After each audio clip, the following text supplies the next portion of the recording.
Hey guys, DanTheWolfman here, Catch-Jitsu.com. I'm at Dennis Hallman and Pete Gray's gym here in Washington, Victory Athletics. And today I'm talking about double wrist lock or Kimura defense in different positions, defensive counters, okay, in different positions. So the first one we'll do is in full guard. A guy sits up on me, we'll just be going for here. He sits up on me and goes for a lock, right? I messed up, I put my hand on the mat and he goes for the lock. I'm going to drive in at this angle, look here, the space, bam, I did my insert.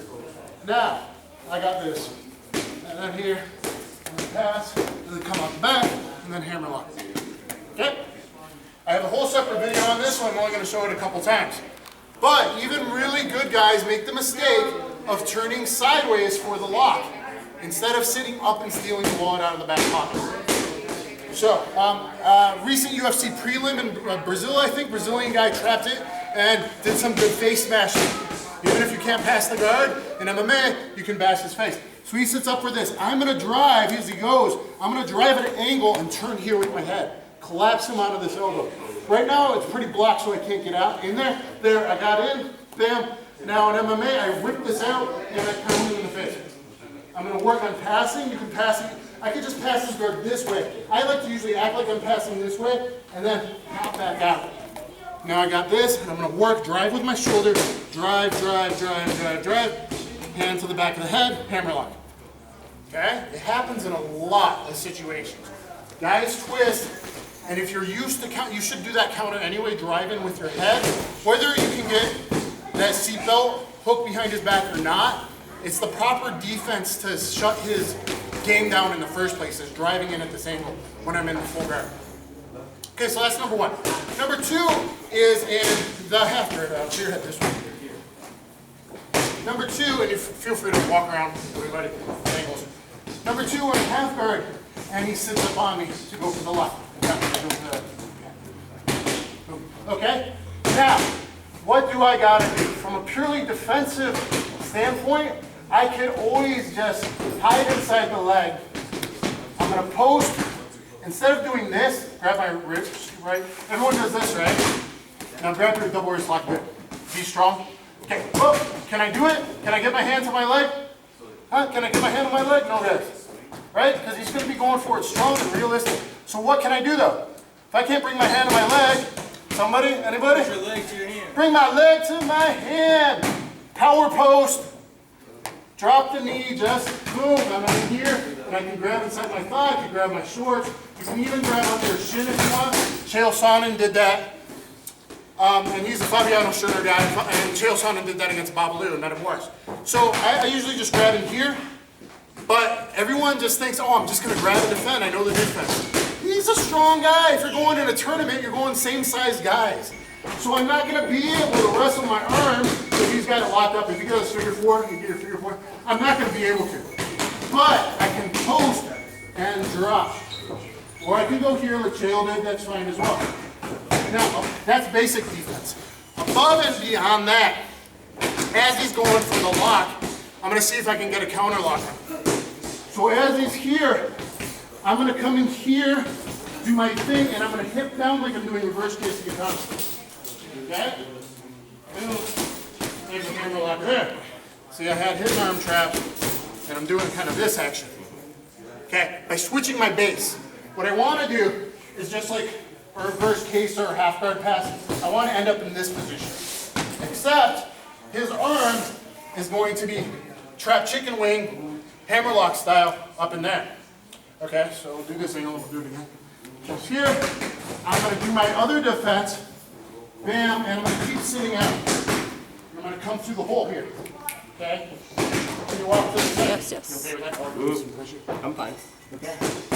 So now, yeah, here he is. Okay, so now I'm sitting out my hips and I'm coming up to the sky. I grab my hands together, and here's the lock.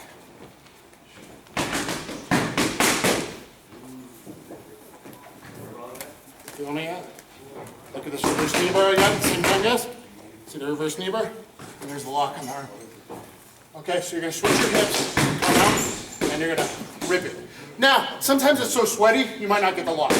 But you put the guy in trouble, and then he releases the lock. Same thing standing. This is a old catch wrestling counter. Let me show standing first. I didn't plan on that, but let's cover all the things. So maybe I got his back or whatever. We're standing, he's Sakuraba style here. He's in here. I'm gonna hop around the corner, grab my hands together, hop around the corner, and lift. Now, I could actually lock him or throw him. If he was really tight and I did a back arch, he would actually flip over. You see that? Big release, right? So it's usually a big release and it's sweaty. It hurts his elbow a little bit and he slips out. But in reality, in a fight, if I'm getting locked here, I can come around the corner, wham, and do this. I'm pulling up just like a guillotine, but explosively like a suplex. Okay, so that's standing. Side mount. Now, he shouldn't do this, but some big, strong guys, like guys that train in Europe and stuff, still do this. If he's here and I'm side mounted, maybe I just passed, like maybe I was knee slide past. But you already have wrist control, so maybe there's a decent reason for him to do this. And I'm passing and I slide out here, bam, and he's going from here. He's such a strong guy. I'm gonna step around the head, bam, lock in here, and there's my armbar. Okay, we saw this. Matt Hughes, a guy I used to roll with for 14 months when I was at Militich's. Matt Hughes versus GSP. The first fight, GSP was kicking Matt Hughes' butt pretty much. Kept winning that round until 458, 459 or whatever it was. Right as he went for that. And you know, guys, big guys do this just in side mount. I've seen a lot of big guys just do this, and he does this to get a roll. He'll get a big reversal this way. Okay, so it's not a very good technique, but maybe he does it, like I said, because I'm passing. Maybe I'm no hand passing here, I knee slice through. And then here he goes for it, he locks his grip up. I'm gonna spin, and there's my armbar, okay? So that's top side mount basically. Now let's talk bottom side mount defense. Come over here. Okay, so a couple things here. If he is locking me up, one thing you can do, which you see veteran fighters do, is as he's locking me up, I can just bring this knee in and get his grip away. Really basic defense, right? This is good stuff. It's going to be harder if he already has his figure four together. Then it ain't going to really happen. But as you're moving around and you're sweaty or whatever, sometimes I bring that knee through and just kind of wrap the guy up in the front. The main thing is though, if you see where he was in good side control, I don't want him to be there.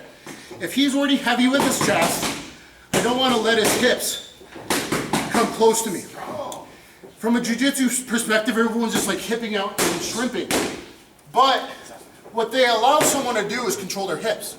Just because he's in control, I shouldn't let him be in total control of my hips. Meanwhile, I'm so defensive, Gracie style, I'm not in control of his hips at all. So when I do get side mounted, I don't freak out.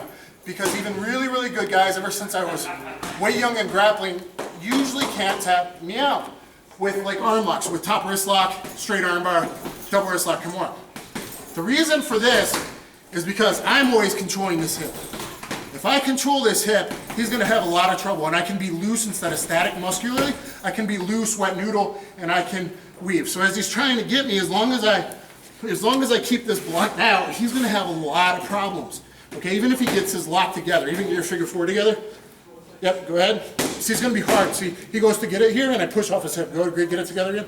I can block it right there. Even if he did get it together, there's like 50-50 here, but if he gets his figure four together, even then, if I keep him based away, he's gonna have trouble stepping over my head or getting enough. He might be able to do this to me, but even getting enough leverage to really lock me. So get your grip together if you can. Yeah, I won't let it down for a bit. Can you get it there or no? No, okay, you're just not long arm. Okay, yeah. Okay, lock it in. You can't really get it. There you go. Okay, so now he's starting to get it. Okay, but even here, I wouldn't let my hand get this far deep on the other side. I'm gonna block the hip. Okay, so even if I did get caught in this trouble, I could always push this hip and explode my butt out to make more space, right? Or he's gonna try to step over my head or post over my head. I'm gonna block this out all day, and then I'm here, and then we're defending. Okay, so blocking this hip is ultra important. And I got this just, well, I guess because I started the no holds barred days, and I think street fighting. I don't want to be T-Rexing sport jiu-jitsu defense on the street. I will get kneed and soccer kicked. Watch someone fighting. Okay, if you fight in one or road or maybe road, I'm not sure, some Japanese, Asian organizations, kicks to the head. That's how I started training. I fought in the holds barred. So the old school guys, I want to be able to block those knees and the soccer kicks to the head. Well, it's also good defensively. So anytime someone's trying to do all this stuff to you, be loose. Don't be static. Fish your arm and control the far hip. So that's just really good basic stuff to do. And last but not least, I'll lay down side mount. I'll just throw this in as an extra tip. If I want to get that double wrist lock Kimura, and he's out here, he's a strong guy, where he knows he's not going to let me get that grip, okay, right? I can't get my finger four. If I can't bring my arm to my arm, right? Think about what we did earlier. What can I do? Instead of muscle against muscle, if I can't bring my arm to my arm, let's move him. Let's use our legs. Let's move him to the lock. If I can't bring the lock to me, I can push him to the lock, right? I can bring him to the lock. So if I'm here and you're having trouble, that big, strong, sweaty guy, just wherever he's posted, I can bring my knee, push him, bam, now I got the lock and I'm here, see? Okay, so bring him to the lock. Okay, so I hope you guys enjoyed it. It's a lot of stuff to know about defense, and here's a tip on getting your basic hold a lot easier when you're not, if you're the same size and you're not a muscular guy, you don't have to use muscle, you just got to think smart. Okay, use biomechanics. Hope you guys enjoyed it. Check out Victory Athletics online, and I'll catch you on the flip side.